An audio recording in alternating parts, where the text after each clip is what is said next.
very well. My name is Andrew Ogboro. I think we've done very well in the last 4 years by the numbers. We are the world poorest. We have 13 million out of school. There is poverty. There is hunger. Our universities are on strike. Now, I am tailoring it along the 3 items in which the campaigns were held: corruption, security, and the economy. We've taken corruption, and I understand how we are fighting that corruption, because we've just been told the former Babachir Lawal has been fired, but still he's part of the campaign, so I understand corruption. On security, I have also heard now that until we get more money, we will be where we are. So now I also understand security. So please, I also want to understand the economy, so I can go home and tell myself whether to come out and vote or not. Thank you. Thank you, sir. And all of that, and where we are today, just so that Mr. Ogboro can vote. Mr. Ogboro, let me take the question on Nigeria being the poorest. Now, if you look at the NBS figures, that's the Nigerian Bureau of Statistics figures, as of 2012, Nigeria had 112 million people in extreme poverty. 2012.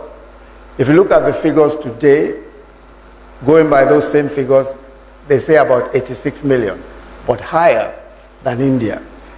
Now let me explain, and let me put this in perspective. From 2010 to 2014, Nigeria earned the highest ever from oil revenues. In 4 years, Nigeria earned 383 billion. Yet, poverty figures went from about 82 million to 112 million in 2012, and the numbers continued. That's the reason why we had a poverty problem. Unfortunately, with the resources we had, poverty was not addressed. Poverty doesn't disappear overnight.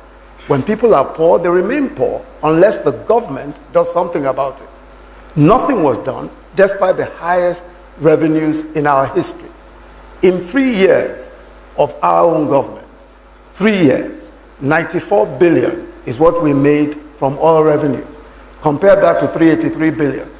Oil at some point was 110 to 114, and we had poverty figures of 112. Now, what did we do from the point of view of the economy to alleviate poverty? We started the largest program for social investment in the history of this country. That's why we have the conditional cash transfers. We're giving the poorest people in our country today 5,000 naira every month. We are only able to give about, we're hoping we'll be able to give about 1 million to start with.